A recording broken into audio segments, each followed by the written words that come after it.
Cincin ajaib ini adalah senjata terkuat di dunia.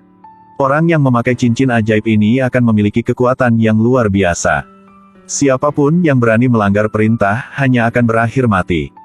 Cincin ini milik Sauron, yang ditempa dalam api kiamat di wilayah Mordor. Serta dengan itu ada 19 cincin lainnya.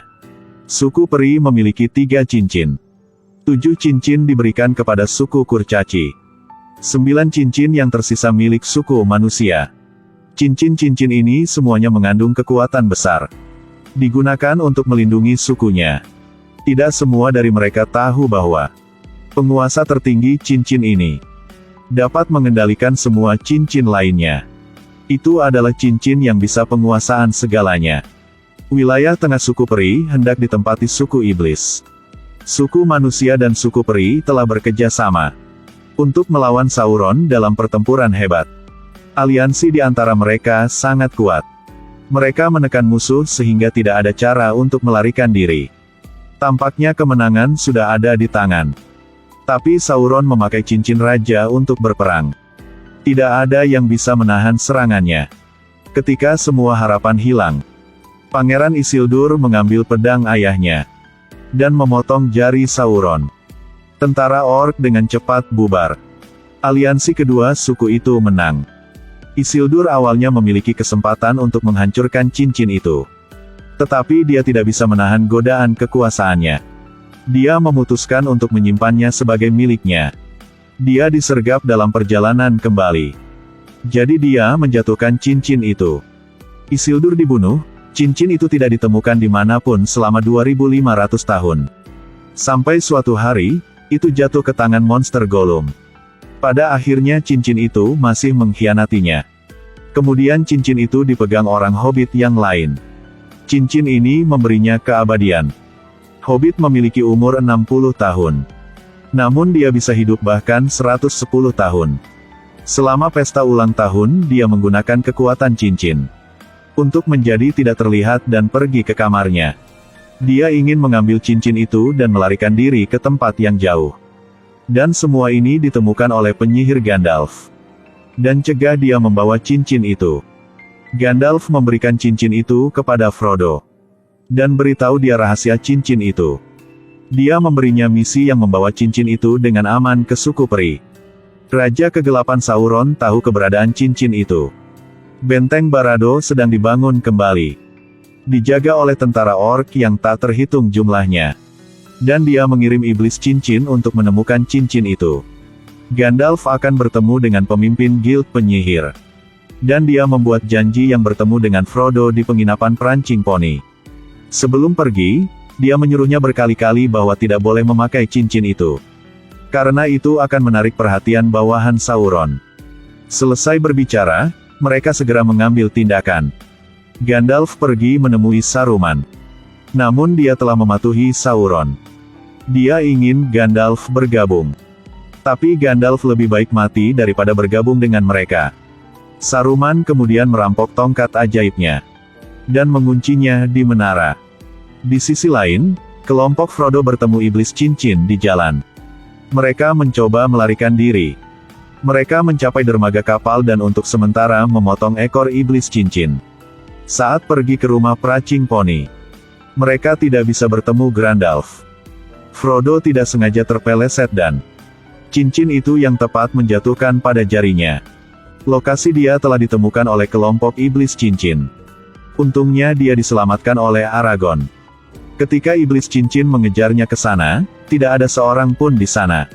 Aragorn menjadi pemandu, memimpin Frodo dan yang lainnya ke suku peri. Tentara orc menggulingkan pepohonan. Ubah seluruh hutan itu menjadi neraka di bumi. Tempat ini digunakan untuk tentara orc yang milik Sauron. Untuk membuat senjata dan baju besi.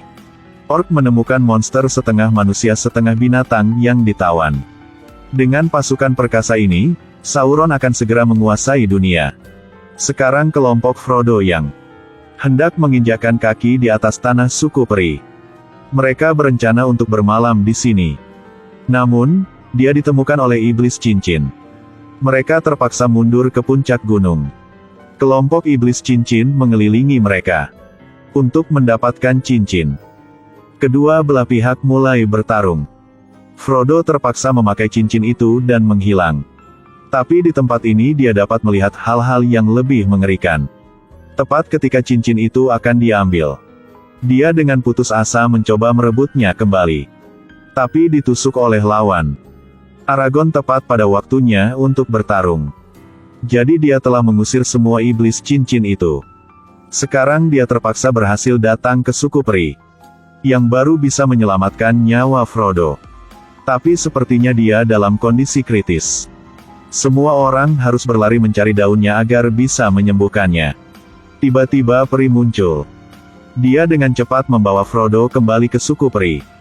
Kelompok iblis cincin dengan cepat yang menyusul mereka. Dia terpaksa melantunkan mantra. Banjir datang.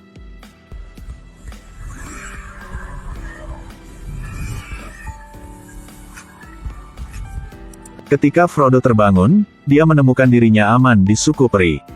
Gandalf juga ada di sini. Dia melompat dari menara itu, lalu naiki elang raksasa yang lolos kendalian Saruman. Di sini Frodo bertemu kembali dengan Paman Bibu. Dia memberinya baju besi perak, yang ringan seperti bulu tapi sekuat sisik naga, dan pedang ajaib. Jika para orc melihatnya, mereka tidak akan berani mendekatinya. Gandalf ingin membiarkan suku peri menyimpan cincin itu. Tetapi mereka tidak setuju untuk meninggalkan cincin di sini. Oleh karena itu, ketua suku-suku harus bertemu untuk mencapai mufakat. Mereka memutuskan untuk membawa cincin itu ke tempat kelahirannya dan menghancurkannya. Letaknya aliran lava di Gunung Doom yang sebelah wilayah Mordor. Setelah diskusi, kelompok pelindungan cincin terbentuk. Mereka berangkat ke Gunung Doom. Dalam perjalanan mereka menemui banyak kesulitan. Bawahan Saruman telah menghalangi jalan mereka. Mereka terpaksa menyeberangi pegunungan yang tertutup salju. Itulah yang diinginkan Saruman. Dia berdiri di atas kastil hitam dan dengan keras meneriakkan mantra. Badai datang dengan longsoran salju, yang tenggelamkan mereka semua. Tanpa pilihan lain, mereka harus terus mengikuti perhitungan Saruman, yaitu pergi ke gudang di bawah tanah Moria. Dalamnya ada sesuatu yang sangat menakutkan menunggu mereka. Mereka mencapai pintu gudang bawah tanah Moria. Tempat ini ada suatu pintu yang butuh baca mantra dengan benar, pintu akan terbuka. Di bawah air ada sesuatu yang mendekati mereka. Tepat pada saat genting, pintu dibuka. Mereka masuk ke dalam. Di dalam tubuh kurcaci berbaring di mana-mana. Mereka dibunuh oleh pasukan orc. Saat mereka hendak pergi, sebuah kaki tiba-tiba melilit Frodo dan menariknya pergi. Sangat sulit untuk memotongnya. Namun kemudian kaki yang tak terhitung jumlahnya muncul dari air. Monster yang menakutkan muncul. Dia membuka mulutnya lebar-lebar. Ketika Frodo hendak menjadi makanan monster, Aragorn memotong kaki monster yang menyelamatkan Frodo. Mereka terpaksa memasuki gudang bawah tanah. Batu itu runtuh dan menghalangi pintu masuk, yang hentikan monster di luar. Tetapi pasukan orc masih menemukan mereka. Orc menyerang mereka dengan gila-gila. Pertempuran sengit pun terjadi, mereka akhirnya mengalahkan semua orc. Tapi pasukan bantuan mereka dengan cepat tiba. Mereka harus mundur ke sisi lain ruang bawah tanah. Tapi tentara orc terlalu banyak.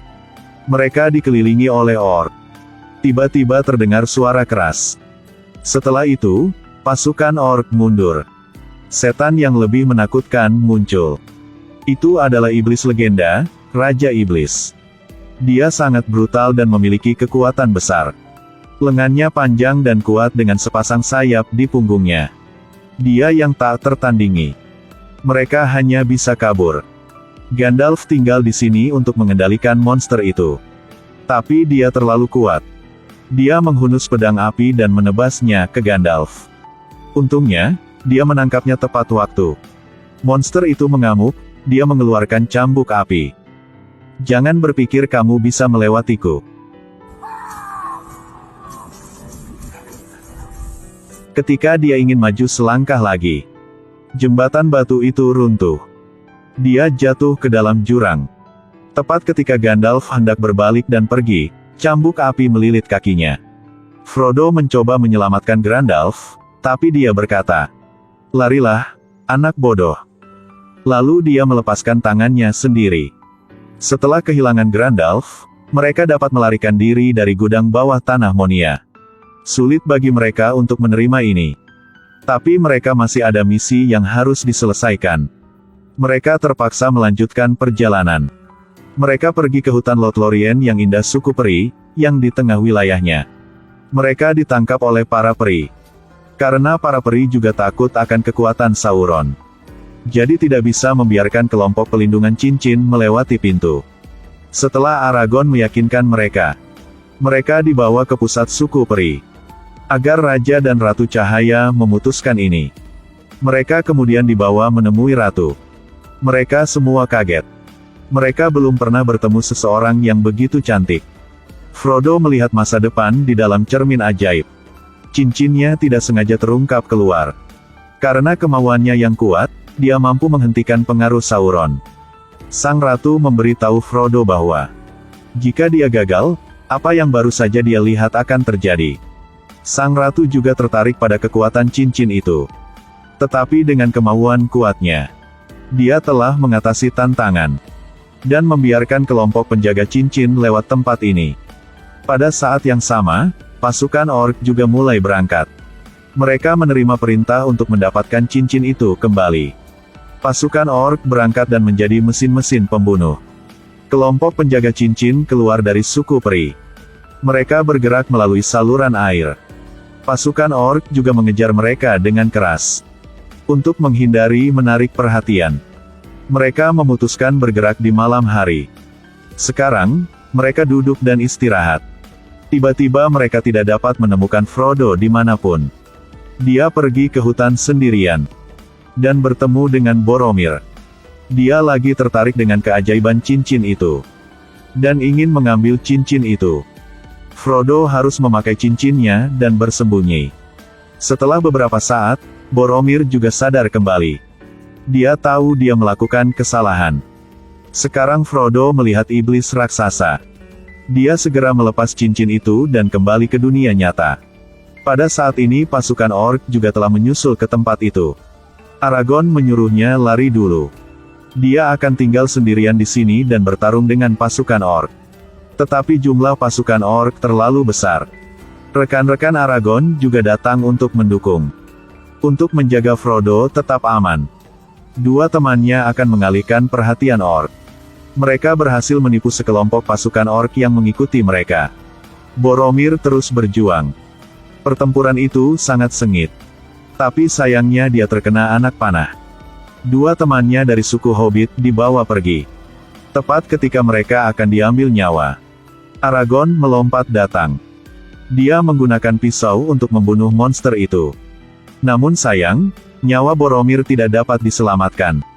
Frodo dan Sam melanjutkan perjalanan mereka ke Gunung Berapi Mordor. Untuk menyelesaikan misi yang mengakhiri dunia iblis. Dan dua lainnya pergi untuk menyelamatkan dua teman suku Hobi. Bahaya apa yang menunggu mereka selanjutnya?